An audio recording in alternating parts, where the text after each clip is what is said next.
Di awal film, kita diperlihatkan kepada seorang wanita yang bernama Rini. Dia sedang menemui seorang produser lagu dari sebuah perusahaan rekaman. Dia menanyakan tentang royalti lagu-lagu milik ibunya yang berada di bawah naungan label rekaman tersebut. Produser itu mengatakan bahwa pemasukan dari lagu-lagu ibunya Rini sudah semakin sedikit karena ibu Rini sudah tua dan telah sakit selama lebih dari 3 tahun, sehingga membuat orang-orang telah melupakannya. Rini pun akhirnya pulang dengan perasaan kecewa. Sesampainya di rumah, Rini langsung menemui ayahnya yang sedang memperbaiki kursi di belakang rumah. Mereka kemudian berdebat tentang masalah keuangan keluarga mereka yang semakin memburuk, ibunya yang sakit, dan rumah yang telah digadaikan untuk biaya pengobatan. Rini mengatakan bahwa seharusnya rumah mereka sudah dijual sejak dulu. Namun ayahnya berkata, bagaimana mungkin menjual rumah dengan cepat, sedangkan ibunya membutuhkan uang untuk biaya pengobatannya, dan tidak mungkin menunggu sampai rumahnya terjual dahulu, baru mendapatkan biaya untuk mengobati ibunya. Kemudian, Rini masuk ke dalam rumah. Dia lalu mendengar suara lonceng dari kamar ibunya. Rini pun segera bergegas pergi ke kamar ibunya. Di sini terlihat ibunya sangat ketakutan dan melihat ke arah dinding rumahnya. Rini yang merasa aneh, kemudian memeriksa keadaan dinding rumahnya. Namun, dia tidak melihat apapun di sana. Setelah membereskan kamar ibunya, Rini kemudian turun dan meninggalkan ibunya sendirian di kamar. Malam harinya, ayah Rini seperti sedang menunggu seseorang di depan rumahnya. Kemudian, datanglah anak kedua yang bernama Tony. Dia baru pulang dari sekolah. Sang ayah bertanya kepada Tony, kenapa dia pulang sampai larut malam seperti ini. Tony pun menjawab bahwa dia sedang menikmati hari-hari terakhir bersama motor kesayangannya itu. Karena sangat kesulitan dengan keuangan, dengan terpaksa sang ayah harus menjual motor milik anaknya. Rini kemudian meminta Tony untuk melihat keadaan ibunya yang sedang sakit. Saat Tony sedang membelai rambut ibunya, tiba-tiba dia dikagetkan dengan jendela kamar ibunya yang terbuka sendiri. Kemudian, Tony segera menutup jendela kamar yang terbuka karena tertiup angin. Namun tiba-tiba, saat Tony memalingkan wajahnya, dia melihat ibunya seperti sedang melihat ke arahnya dengan tatapan yang aneh dan menakutkan. Tony yang ketakutan kemudian berkata kepada ibunya bahwa dia akan mencarikan obat agar rambut ibunya tidak rontok lagi. Lalu, Tony pun bergegas pergi ke bawah. Tengah malam pun tiba. Di saat semua orang telah tertidur lelap, Rini terbangun karena mendengar suara lonceng yang berbunyi dari kamar ibunya. Kemudian, Rini mencoba memeriksa ke kamar ibunya. Dan dia melihat bahwa ibunya sedang berdiri dan menatap keluar jendela. Namun, saat dia memalingkan wajahnya, dia melihat ibunya masih terbaring di ranjang. Kemudian, Rini pun terbangun dengan perasaan takut dan tidak karuan. Dan tiba-tiba, Rini mendengar suara lonceng kembali berbunyi dari kamar ibunya. Kejadian itu sama dengan yang dialami Rini saat di dalam mimpinya tadi. Kemudian, seperti saat di mimpi, Rini kembali pergi ke kamar ibunya untuk memeriksa apa yang sebenarnya telah terjadi. Di sana Rini melihat ibunya sedang menatap keluar jendela seperti di dalam mimpinya tadi. Lalu, Rini mencoba memanggil ibunya. Namun, saat Rini menyentuh ibunya kemudian terjatuh dan tak sadarkan diri. Rini kemudian berteriak memanggil ayahnya. Namun setelah diperiksa oleh ayahnya, ternyata ibunya sudah tidak bernyawa lagi. Saat berada di pemakaman, setelah ibunya selesai dimakamkan, ayah Rini berbicara kepada salah seorang ustadz di kampung itu. Ayah Rini berterima kasih untuk bantuan yang telah diberikan ustadz dan warga kampung atas pemakaman istrinya tadi. Rini kemudian didekati oleh pemuda yang bernama Hendra. Hendra adalah anak dari ustadz yang tadi berbicara dengan ayah Rini. Setelah Hendra pergi, terlihat adik Rini, yaitu Bondi, masih enggan untuk meninggalkan area pemakaman ibunya. Bondi mengatakan kepada kakaknya bahwa sekarang dia sudah berada di langkah ke-39. Dan ketika keluarga sudah mencapai 40 langkah meninggalkan pemakaman, maka ibunya akan bangkit kembali. Rini lalu meyakinkan adiknya bahwa semua yang dia katakan itu tidak benar. Malam harinya, setelah acara tahlilan di rumah mereka sudah selesai, ayah Rini mengatakan kepada anak-anaknya bahwa besok dia harus pergi keluar kota untuk mencari pekerjaan. Rini pun menanyakan kepada ayahnya, kenapa baru saja ibu meninggal, ayah sudah harus pergi. Kemudian ayahnya menjawab bahwa dia harus segera pergi untuk mencari uang, karena rumah mereka telah disita dan tidak mungkin menunggu lebih lama lagi. Ayah Rini lalu meyakinkan kepada anak-anaknya bahwa dia akan segera pulang ketika sudah mendapatkan uang. Malam itu, Bondi dan Ian yang tidak bisa tidur melihat keluar jendela kamarnya. Mereka melihat ada seseorang yang membawa senter sedang mengawasi rumah mereka. Bondi meyakinkan adiknya bahwa itu adalah penjaga makam. Lalu, dia pun mengajak adiknya untuk tidur di kamar lain. Saat itu, Tony sedang mendengarkan radio, dan tiba-tiba saja dia dikagetkan dengan suara lonceng dari arah kamar ibunya. Kemudian, dia memeriksa ke kamar ibunya, dan dia melihat bahwa lonceng itu bergerak dengan sendirinya. Tony yang kaget melihat hal itu, langsung berlari kembali ke kamarnya. Dengan ketakutan, dia lalu mencoba untuk tidur dan menutupi seluruh badannya dengan selimut dan bantal. Keesokan paginya, seperti biasa, mereka makan pagi bersama. Bondi berbicara kepada kakaknya kalau hari ini dia tidak mau berangkat sekolah. Saat Rini sedang mengambil air di sumur karena keran di rumahnya mati, terlihat ada sosok makhluk yang menampakkan diri di cermin jendela dapurnya. Namun, saat Rini melihatnya kembali, makhluk itu sudah tidak ada di sana. Bondi terlihat sedang memainkan mainan yang tadi pagi diberikan oleh kakaknya di kamarnya. Saat dia sedang asyik melihat foto-foto yang ditampilkan, tiba-tiba dia dikagetkan oleh sosok yang menyerupai ibunya yang sudah meninggal muncul di gambar yang ditampilkan mainan tersebut. Bondi pun langsung melempar mainan itu.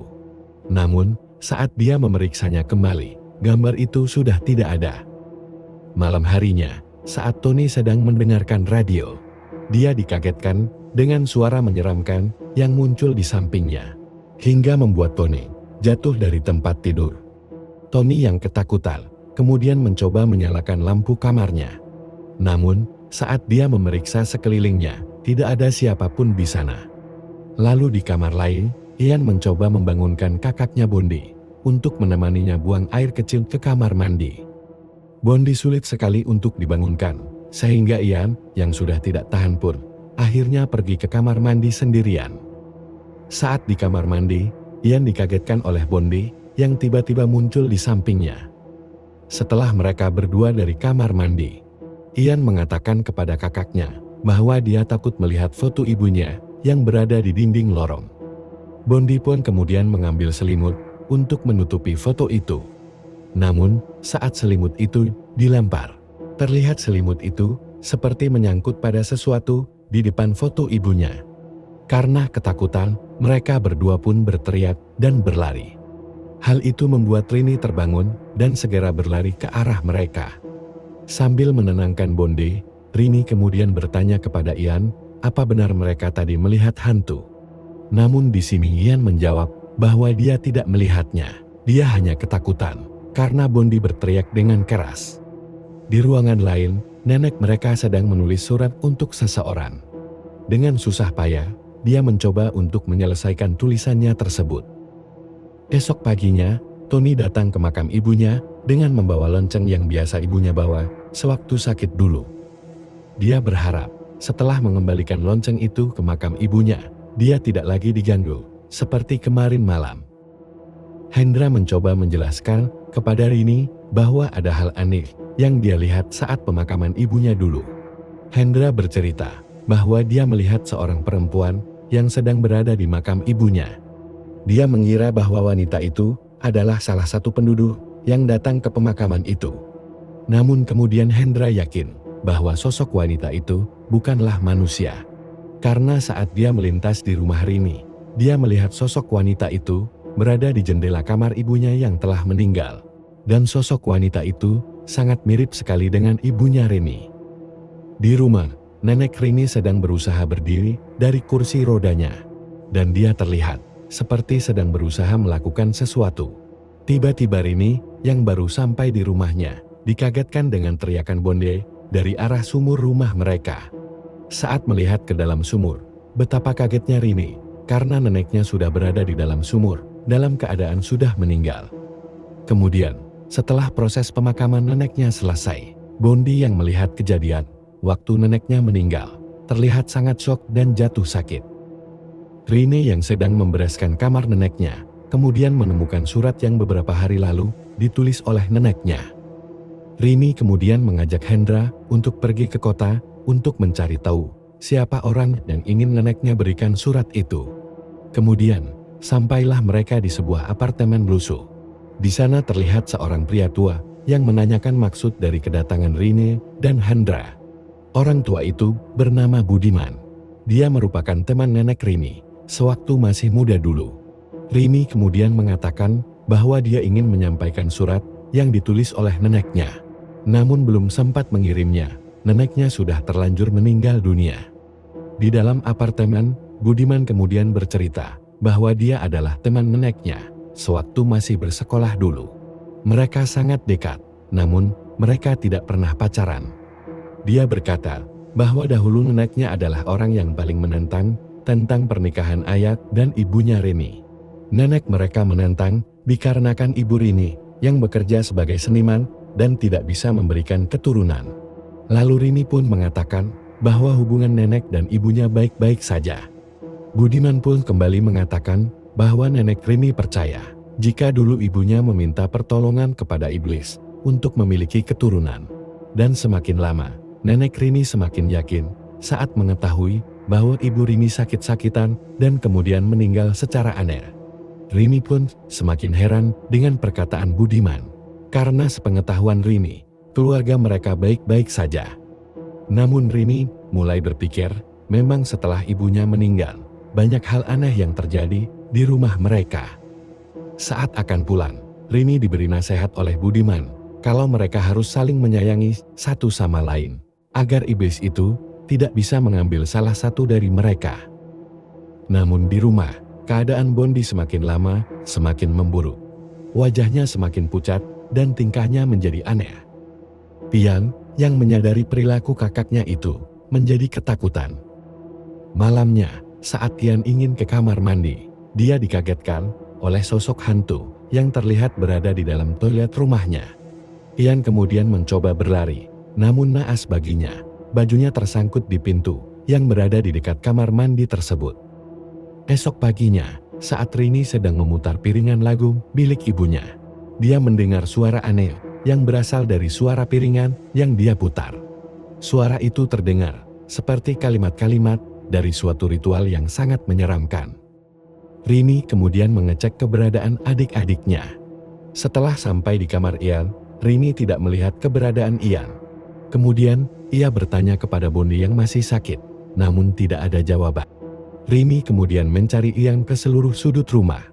Dan betapa terkejutnya Rini melihat Ian tertidur di luar rumah di dalam sebuah kotak besi penyimpanan barang.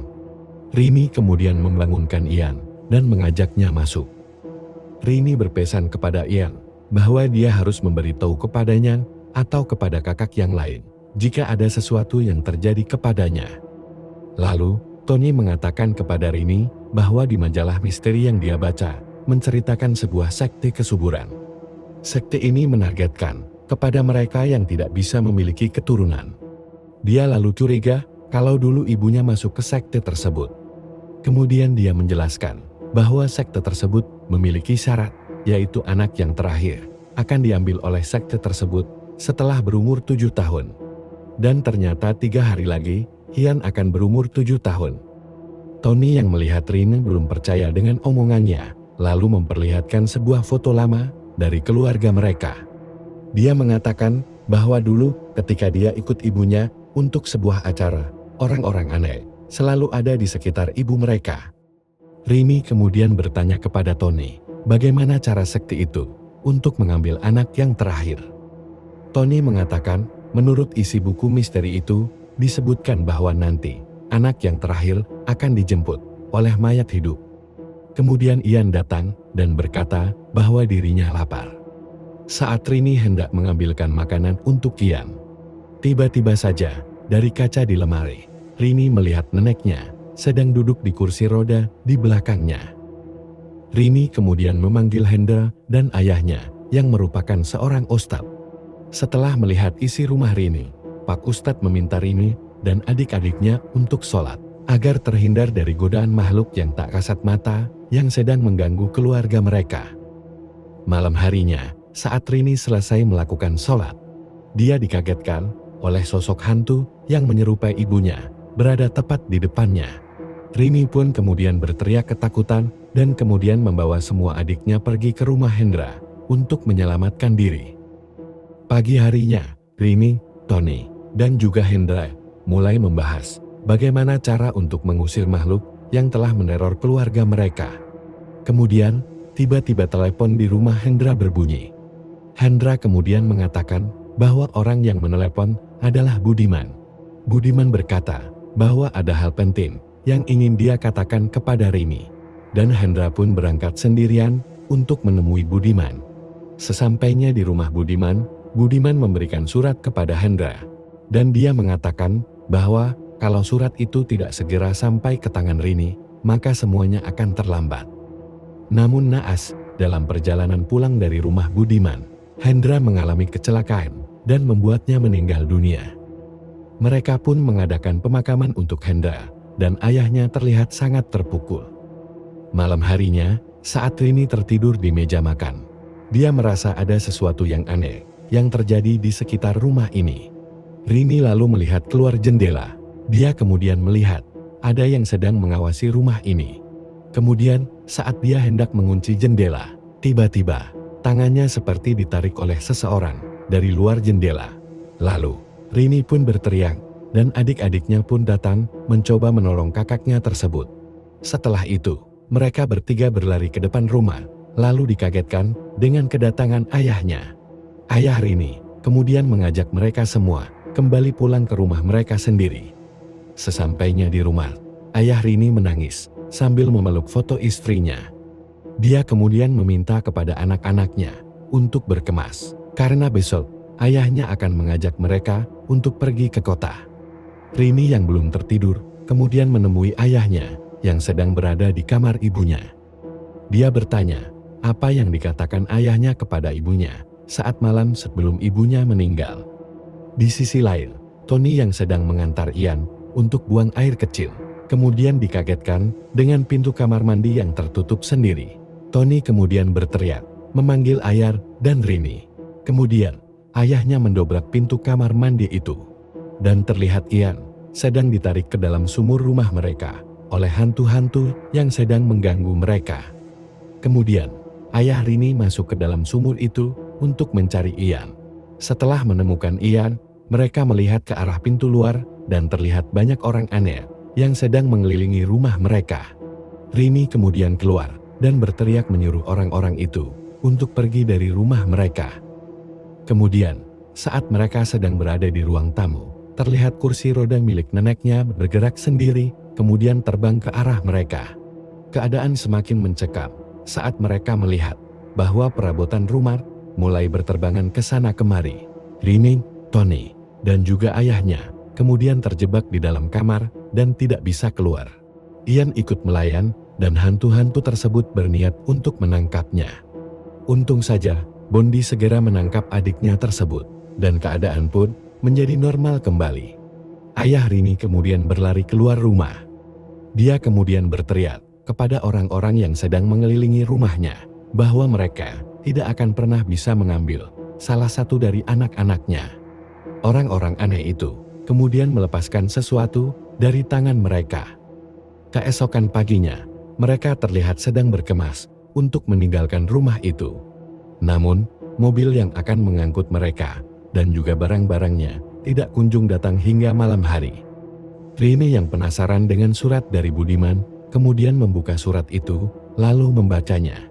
Di sana tertulis bahwa anak terakhir dari anggota pemujaan setan bukan diambil untuk dikorbankan. Namun, anak terakhir dari anggota pemujaan setan adalah anak titisan iblis. Dan orang-orang yang datang ke rumah mereka kemarin bukan untuk mengambil anak titisan iblis, akan tetapi memberi tanda kepada penjemput mereka. Kemudian terdengarlah suara lonceng yang aneh dari luar rumah mereka. Di sana terlihat banyak sekali mayat hidup dan hantu-hantu yang sedang mengepung rumah itu. Bondi merasa aneh dengan tingkah Ian yang melihat keluar jendela. Kemudian dia bertanya, apa yang sedang Ian lakukan? Ian kemudian menjawab bahwa dia sedang berbicara kepada teman-temannya yang berada di luar.